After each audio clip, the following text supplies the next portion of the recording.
This story is titled, I Discovered What Really Went Down at My Fiancée's Bachelorette Party. Now she's pregnant and the baby isn't mine. Hey everyone! Before we jump into today's video, I need your help. We've noticed the channel is losing some traction, and subscribing is one of the best ways you can support us.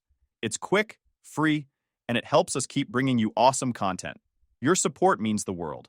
Let's keep this channel growing together. Thanks so much. Now let's start the video. Hi Reddit, I've always read posts like this and thought, glad that's not me. Well, guess what? Now it's me. So yeah, this is a wild one. Let me set the stage. I'm 35, male, married for 8 years, and up until recently, I thought I had a pretty solid life.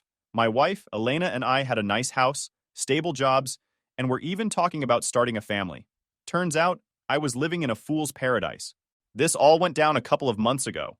It was a Saturday, and I decided to finally clean out our spare room, aka the dumping ground for all the random crap we don't use but can't bring ourselves to throw away. Elena was out doing her usual thing, shopping, gossiping, who even knows? So I figured it was a good time to be productive. While going through the mess, I found this old hard drive. I didn't even remember we had it, but I was curious. I plugged it into my laptop and started sifting through the files. Most of it was harmless, old photos, vacation videos, random downloads from when we were broke and sharing a computer. Then I saw it, a folder called Bachelorette Memories. Now let me be clear, I wasn't snooping. It was right there, and honestly, I thought it'd be funny to see Elena's bachelorette party shenanigans. I expected drunk karaoke, silly games, maybe a few risque jokes. What I didn't expect was this. The first video seemed normal enough. Elena and her bridesmaids laughing, doing shots, and wearing those dumb little crowns that say bride-to-be. But the second video? Whole different vibe. It started at a club, loud music, flashing lights, the whole deal. There was a male stripper dressed like a firefighter, because of course there was, and he was doing his thing. Elena wasn't just watching though. She was all over him, grinding, touching, basically acting like she was auditioning for some raunchy reality show. I was already feeling sick. But then the video jumped to a hotel room. She was kissing him. No, scratch that. She was making out with him like her life depended on it. I paused the video, stared at the screen, and just sat there, frozen. My first thought was, this has to be a joke. My second thought was, why the hell would she save this? When Elena got home, I didn't even wait for her to take off her shoes. We need to talk, I said, holding up the hard drive. She gave me her usual annoyed look, the one she reserves for when I interrupt her Instagram scroll. What now, Marcus? She sighed. I found some videos on this, I said, trying to keep my voice steady. Her expression didn't change. So? What videos? Your bachelorette party, I said, staring her dead in the eye. Her face went pale for a second, but then she rolled her eyes. Oh, for God's sake, Marcus. That was years ago. Why are you even bringing this up? I couldn't believe what I was hearing. Elena, you cheated on me with a stripper. I saw the video. She shrugged like I'd just accused her of forgetting to do the laundry. It was my bachelorette party. It's not a big deal. Everyone does it. I swear my jaw almost hit the floor. Everyone does it? Are you seriously trying to justify this? She crossed her arms and gave me that condescending look she's mastered. You're overreacting. It's not like I had an affair. It was a one-night thing. I was drunk, and it was before we were even married. Let it go. Let it go? I repeated, my voice rising. You kept this from me for 8 years, and you're telling me to let it go? She rolled her eyes again, like I was being the unreasonable one. Marcus, it's not like I slept with the guy. It was just some fun. I didn't tell you because I knew you'd blow it out of proportion. And look, you're proving me right. I couldn't believe her audacity. Not only was she unapologetic, but she was acting like I was the villain here. I trusted you, I said, my voice shaking. And you betrayed me. This isn't just some little mistake, Elena. You lied to me for years. That's when she hit me with the classic Elena move, turning the tables. Oh, grow up, Marcus. You're acting like a child. It's been 8 years, and we've had a great life. Are you seriously going to throw that all away because of something stupid I did before we even said I do? I couldn't even look at her. I grabbed my keys and walked out. I didn't know where I was going. I just needed to get away from her. I ended up at a park, sitting on a bench like some kind of movie cliché.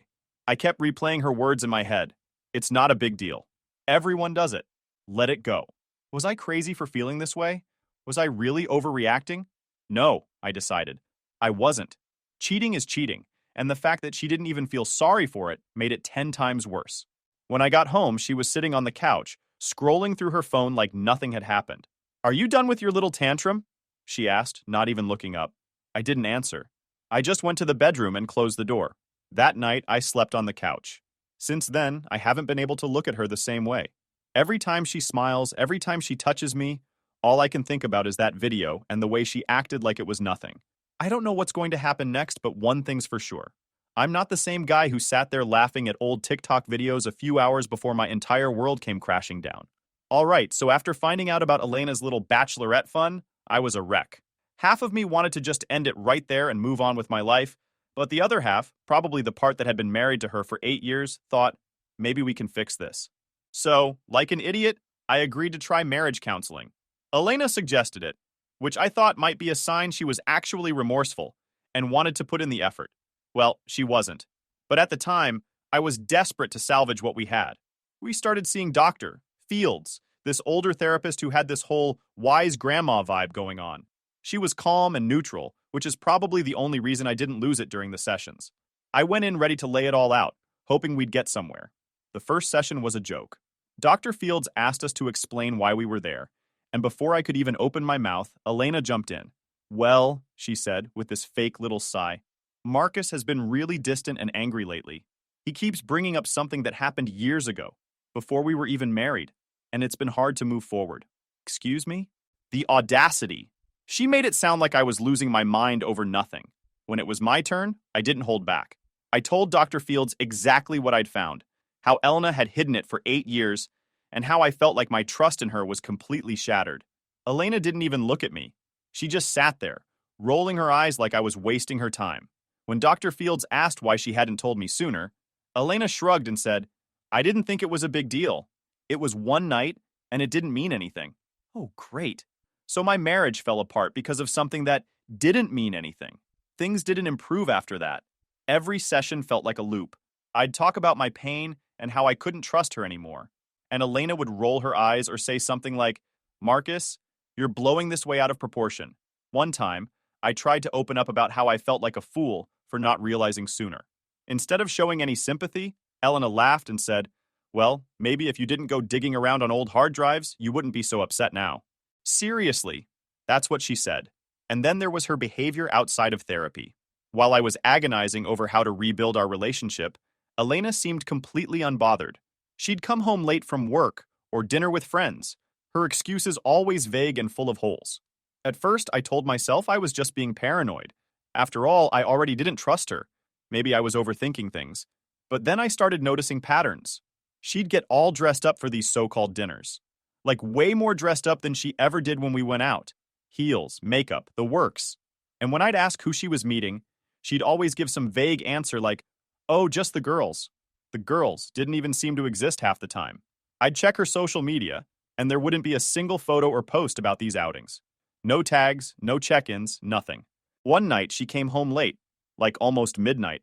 I was sitting on the couch, waiting for her, and when she walked in, she looked startled. "Oh," she said, freezing in the doorway. "You're still up?" "Yeah," I said. "Where were you?" She hesitated for a second, then shrugged. "Just out with Chelsea. We got carried away talking." Chelsea, her best friend, is the kind of person who posts every detail of her life on Instagram. If they'd been together, there would have been stories, posts, something. But when I checked, nothing. That's when the doubts started creeping in. Was she still cheating? Was she lying about these dinners and late nights at work? One night I couldn't take it anymore. I asked her point blank if she was seeing someone else. Her response? A full-blown meltdown. "How dare you?" she yelled, tears streaming down her face. "I've been trying so hard to make things right, and you have the nerve to accuse me of cheating?" She stormed off to the bedroom, slamming the door behind her. But here's the thing. Her reaction didn't make me feel any better. If anything, it just made me more suspicious. The final straw came during one of our therapy sessions. Dr. Fields asked Elena if she felt like she was doing everything she could to rebuild trust. "I think I'm doing more than enough," Elena said, crossing her arms. "Marcus just doesn't want to move on. He's stuck in the past, and nothing I do is ever going to be enough for him." It was like a slap in the face. I'd been bending over backward to try and forgive her, to fix our marriage, and she had the nerve to act like I was the problem. After that session, I started keeping track of her late nights. I wasn't proud of it, but I felt like I needed proof. I'd check her phone when she wasn't around, glance at her emails, even watch her car mileage. Sure enough, things didn't add up. She'd say she was going one place, but her mileage suggested she'd been somewhere completely different. She'd get random texts from numbers I didn't recognize, and when I asked about them, she'd laugh it off and say, "It's just work stuff. Don't be paranoid." By this point, therapy felt pointless. Dr. Fields kept encouraging us to communicate openly and rebuild trust. But how do you rebuild trust when your wife is still sneaking around? I started to feel like an idiot for even trying. Elena wasn't putting in any effort. She didn't care about fixing things. Hell, she didn't even care enough to cover her tracks. By the 7th month of therapy, I knew I couldn't do it anymore.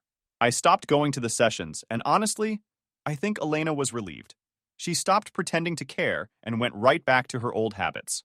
I started seriously considering divorce recently. It's not an easy decision, and I wrestled with it for weeks. 8 years of marriage isn't something you can just walk away from without feeling like you failed.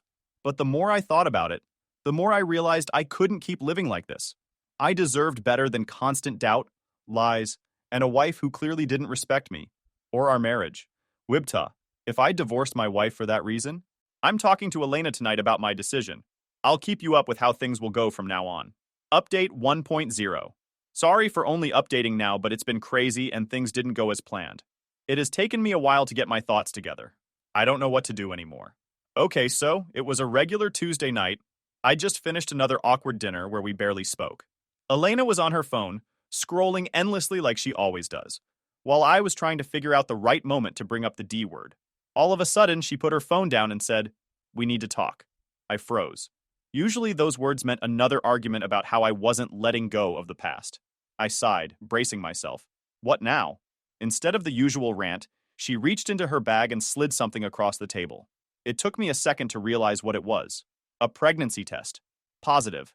"We're having a baby," she said, looking at me like she expected me to jump up and start celebrating. I didn't. I just stared at the test, my mind racing. This should have been exciting, right? But now, all I could think about was how much I didn't trust her, and whether the baby was even mine. "Are you sure?" I finally asked. "Yes, Marcus," she snapped, like I was being an idiot. "I've taken 3 tests. They're all positive." I sat there, trying to figure out what to say. Was I supposed to be happy? Supportive? I felt completely numb. "Say something," she demanded, her tone shifting from expectant to annoyed. "I don't know what to say," I admitted. She rolled her eyes. "This is good news, Marcus. We've been trying for this." Yeah, we'd been trying. For a baby. For a better relationship. For something to make us feel normal again. But things hadn't been normal for a long time. The timing felt all wrong, and I couldn't shake this creeping doubt that maybe, just maybe, this wasn't the blessing she was making it out to be. I've been trying to process the news. Elena acted like the pregnancy had magically fixed everything, like we were suddenly on solid ground again. She started talking about baby names and nursery ideas, pulling up Pinterest boards and making lists. Meanwhile, I was drowning in doubt. Every time she mentioned the baby, my mind went to dark places. What if it wasn't mine? What if all those late nights and sketchy excuses meant more than I'd let myself believe? I hated thinking like that, but I couldn't stop. I tried to play along, mostly because I didn't know what else to do. I nodded at her ideas, went with her to a couple of doctor's appointments, and even pretended to care when she showed me ultrasound photos. But I couldn't shake the feeling that this was all wrong. Our relationship hadn't suddenly gotten better just because there was a baby involved. If anything, the cracks were even more visible now. We still didn't talk about anything meaningful. Every conversation was surface level, and even those felt forced. One night, as we sat on the couch, she showed me another ultrasound picture. "Look," she said, smiling. "That's our baby." I forced a smile and nodded, but inside I felt like a fraud. I wanted to believe it, to feel excited, but all I could think was, is this really my baby? That's when I started running through the timeline in my head. The last time we'd been intimate wasn't recent. Things between us had been cold for months. Even when we tried to reconnect, it felt more like going through the motions than anything real. If the baby was mine, the timing didn't make sense. By my math, she would have conceived at a time when we weren't even really talking, let alone acting like a married couple. The thought made my stomach turn. I wanted to confront her, to ask her straight up if there was something she wasn't telling me. But every time I got close to bringing it up, I couldn't just because I can't put her under such tension while pregnant. After all, it's not the baby's fault. I started looking into paternity tests, not to act on it yet, but just to know my options. There are tests you can do during pregnancy, but they're expensive and require cooperation from the mother. I wasn't sure how Elena would react if I brought it up, and honestly, I wasn't ready for that fight. I decided to wait. If my suspicions were right, I'd have proof when the baby was born. Until then, I'd play along and try to keep the peace. Here's where I need your advice, Reddit. Am I doing the right thing by waiting? Should I just confront her now, even if it risks blowing everything up while she's pregnant? Or am I being smart by holding off until I have solid proof? I honestly don't know anymore. Update 2: Hi Reddit, it's me again.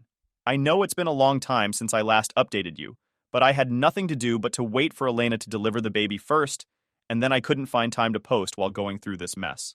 So the day Caleb was born was surreal. It should have been a moment of joy, a new chapter in our lives. But for me, it felt like a chapter I was afraid to read, one filled with doubts and unanswered questions. Elena went into labor late at night, and I drove her to the hospital. She was in pain and snapping at me over everything: the way I was driving, how long it took to park, even the way I opened the hospital door. I didn't argue back. I told myself it was the stress and the labor talking, but deep down, I knew this tension wasn't new. The delivery went smoothly, and within a few hours, Caleb was here. A boy, perfect in every way, or so I wanted to believe. When the nurse handed him to me, I tried to let go of all my doubts. I looked down at his tiny face, and for a brief moment, I felt a flicker of hope. Maybe everything could work out. Maybe this was the fresh start we needed. But that hope quickly faded. As I looked closer, I couldn't help noticing that Caleb didn't look like me. At all. He had dark hair and a complexion that didn't match either mine or Elena's. I tried to dismiss it. Babies change, right? But the doubts I'd been carrying for months came rushing back. Still, I didn't say anything. Not yet. Elena was exhausted and fell asleep soon after the birth. I sat in the corner of the room, holding Caleb and staring at him. He was innocent in all this, and yet he was at the center of everything I couldn't ignore. I'd already planned to get a paternity test, and now I knew I couldn't wait. The hospital offered discreet testing, and I requested it before we even left. I didn't tell Elena. I wasn't ready for that fight yet. I needed answers first. The first few weeks at home were a blur of sleepless nights and endless baby cries. Elena was all in on her new role as a mom, posting pictures of Caleb on social media, soaking up the likes and comments. She acted like we were the happiest family in the world, as if everything was perfect now. Meanwhile, I was spiraling. I did everything I was supposed to do, changing diapers, bottle-feeding Caleb, trying to be present, but I felt like I was living someone else's life. Every time I looked at him, I found myself searching for something that connected him to me. I wanted to find some resemblance, some trait that said, "This is your son," but I couldn't. Elena didn't seem to notice my hesitation, or maybe she just didn't care. She was too busy basking in the attention from friends and family. Whenever I brought up how I was feeling, she'd wave it off. "You're just overwhelmed," she'd say, like my doubts were nothing more than new dad jitters. 2 weeks after Caleb was born, the paternity test results arrived. I'd been dreading that email, but when it finally came, I opened it immediately. The words jumped out at me. Probability of paternity, 0%. I stared at the screen, my hands shaking. I'd prepared myself for this possibility, but seeing it spelled out so clearly was something else entirely. Caleb wasn't mine. All the doubts I'd had over the past year suddenly felt justified. The late nights, the vague excuses, the timing, it all made sense now. Elena had been lying to me from the moment she found out she was pregnant. I sat in my car, parked a block away from our house, trying to figure out what to do next. I thought about Caleb, about the moments we'd already shared, and it broke my heart. He wasn't to blame for any of this. He was just a baby, caught in the middle of a mess he didn't create. But Elena? She had some explaining to do. That night after Caleb fell asleep, I confronted her. "We need to talk," I said, my voice colder than I intended. She looked up from her phone, frowning. "What now?" I took a deep breath and pulled up the paternity test results on my phone. "I got a paternity test," I said, handing it to her. Her face went pale as she read it. "You tested Caleb without telling me?" she said, her voice shaking with anger. "Yes," I said, my voice steady. I needed to know the truth. She stammered, her eyes darting around the room like she was looking for an escape. "Marcus, I can explain." "Explain what?" I snapped. "That you've been lying to me for months? That you let me believe this baby was mine when you knew he wasn't?" She started crying, the kind of tears that once would have made me want to comfort her. "Not anymore. It was a mistake," she said through her sobs. "I didn't mean for it to happen. It was just one night, and I didn't know how to tell you. Who's the father? I asked, my voice sharp. It doesn't matter, she said, shaking her head. It matters to me, I said. It matters to Caleb. She finally admitted it was someone she worked with, someone she'd been seeing during the worst months of our marriage, while we were supposed to be rebuilding trust. Her excuses came flooding out. She said she felt neglected, that she made a mistake, that she thought I'd never find out. But none of it mattered. Over the next few days, I met with a lawyer to finalize the divorce papers. I was done. The lies, the betrayal, the entitlement, there was no coming back from this. The divorce was going to be messy. That much was clear. But I was ready to fight for what was fair, and finally, for what was right for me. I gave her the papers one evening after Caleb had gone to sleep. I sat across from her at the kitchen table, the document neatly stacked in front of her. This is it, Elena, I said, trying to keep my voice calm. We're done. I can't stay in this marriage. She picked up the papers and started flipping through them, her expression unreadable. But when she got to the part about finances, her face twisted into anger. You're seriously leaving me with nothing? She snapped, slamming the papers down. I frowned. You're not entitled to anything, Elena. Caleb isn't my child, and you lied to me for months. I don't owe you a dime. Her eyes narrowed. You've been acting like Caleb's father this whole time. You can't just walk away now. What about child support? What about all the sacrifices I've made for this family? I couldn't believe what I was hearing. Sacrifices. She was the one who destroyed our marriage, and now she was trying to guilt me into paying for her mistakes. Elena, I said, my voice steady but firm, you made this mess. Not me. You lied, you cheated, and you let me believe Caleb was mine. I've done more for him in the past few weeks than his real father probably ever will, but that doesn't mean you get to drain my bank account. She crossed her arms, her jaw tightening. You think a judge is going to see it that way? I've been a stay-at-home mom for weeks now because of Caleb. I gave up my career for this family. That was rich, considering she'd spent most of her time scrolling through Instagram and pretending to be the perfect mom for likes. The next few weeks were a whirlwind of legal back and forth. Elena wasn't going down without a fight, and she made that very clear. She hired a lawyer who clearly specialized in playing dirty, and suddenly, I was getting hit with all kinds of demands. She wanted spousal support. She wanted me to cover Caleb's expenses. She even tried to argue that I should be responsible for a portion of her medical bills from the pregnancy. Her lawyer's reasoning? Mr. Marcus acted as the father during the pregnancy and birth, and it is in the child's best interest for him to continue supporting the household. It was laughable. My lawyer, bless her no-nonsense attitude, wasn't having any of it. We'll fight this, she told me during one of our meetings. You've been deceived, and there's no legal basis for her claims. Still, the process was exhausting. Every time I thought we'd made progress, Elena found a new way to complicate things. She'd throw in last-minute demands, refuse to cooperate during negotiations, and even tried to paint me as the bad guy for abandoning her and Caleb. One day during one of our court-mandated mediation sessions, Elena really showed her true colors. We were sitting across from each other in a small conference room, with our lawyers mediating. She was dressed like she was going to a gala, hair and makeup done to perfection, probably hoping to play the poor, innocent wife card. I just don't understand how you can be so heartless, she said, her voice dripping with fake emotion. After everything we've been through, you're just walking away? And leaving me and Caleb with nothing? I clenched my jaw, forcing myself to stay calm. Elena, you lied to me for months. Caleb isn't my child. You don't get to act like the victim here. She scoffed. You've been acting like his father. You think you can just flip a switch and walk away? Yes, I said firmly, because that's what happens when you lie to someone about something as important as paternity. Her lawyer tried to intervene, talking about emotional bonds and continuity of care, but my lawyer shut it down fast. Your client has no legal grounds to demand support for a child who is not my client's, she said, her voice sharp. Furthermore, Mrs. Elena knowingly misrepresented the situation, which could constitute fraud. Shall we pursue that angle instead? Elena's face turned red, and for once, she didn't have a snappy comeback. The turning point came when the court ordered her to disclose the identity of Caleb's biological father. She'd been avoiding the topic for weeks, insisting it wasn't relevant, but the judge didn't buy it. When she finally named him, a co-worker she'd been seeing during our rough patch, it was like the final piece of the puzzle clicked into place. Her credibility took a massive hit, and any sympathy the court might have had for her went out the window. The judge ruled that I had no obligation to Caleb or Elena, financially or otherwise. My lawyer even managed to block her attempt to get spousal support, arguing that her actions had directly led to the breakdown of the marriage. When the final ruling came in, I felt an overwhelming sense of relief. Elena's demands had been denied, and I was officially free. Elena, on the other hand, was furious. She stormed out of the courtroom, muttering about how unfair it all was, how she deserved better. But for once, her entitlement didn't get her what she wanted. I'll leave you here for now, Reddit. I'll keep up with your comments. Final update.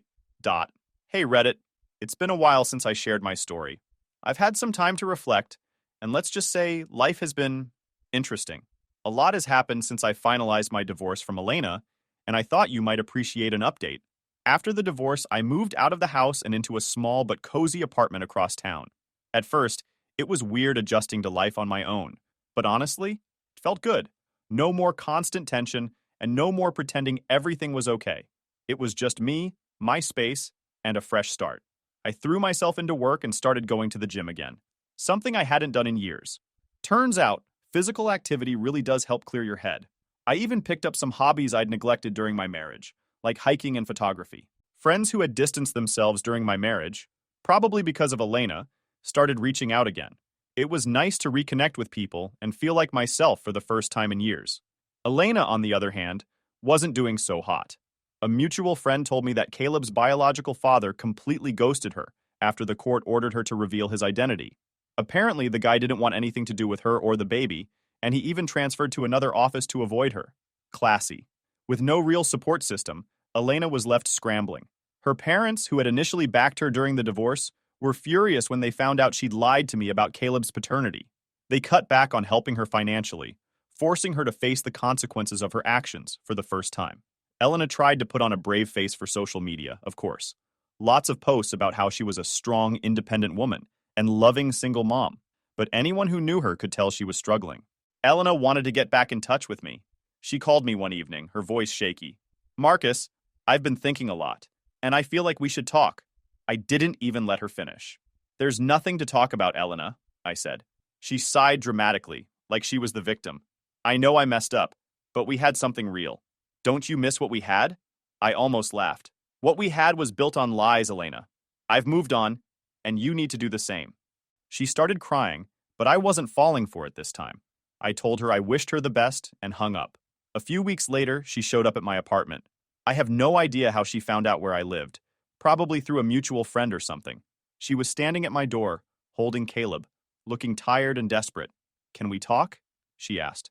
I didn't want to cause a scene, so I let her in. She sat on my couch, bouncing Caleb on her knee, and started her little speech about how she'd changed and how we could make things work for Caleb's sake. "Marcus, I know I hurt you, but Caleb needs a father figure," she said, tears welling up in her eyes. "You've always been so good to him." I stared at her, barely able to believe what I was hearing. "Elena, Caleb has a father. It's not me, and you don't get to use him as a way to manipulate me into coming back." She looked at me like I'd just slapped her. "You're really going to turn your back on him?" "I'm not turning my back on him," I said. "I'm turning my back on you." She left after that, but not without another dramatic round of tears and guilt tripping. She'd send me long texts about how much she missed me, how Caleb needed me, how we could start fresh. I ignored most of them. When she wasn't trying to guilt me, she was trying to appeal to my sympathy. She'd talk about how hard it was being a single mom, how the bills were piling up, how lonely she was. Part of me felt bad for her. Caleb didn't ask for any of this after all, but I wasn't about to let her drag me back into her mess. I felt pity for her, honestly. She'd been so entitled during our marriage, so convinced that she could get away with anything, and now she was left with nothing but her regrets. Caleb, as much as I cared for him during those first few weeks, wasn't my responsibility. I hope Elena figures things out for his sake, but I'm done being her safety net. Looking back, I'm proud of myself for walking away. It wasn't easy, and there were moments when I doubted if I was doing the right thing.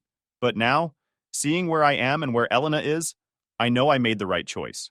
And if Elena's downfall taught me anything, it's that you can't let someone else's lies and manipulation define your life. So yeah, Reddit, things are looking up for me. As for Elena, well, she's still trying to figure out how to clean up the mess she made. I wish her luck. She's going to need it.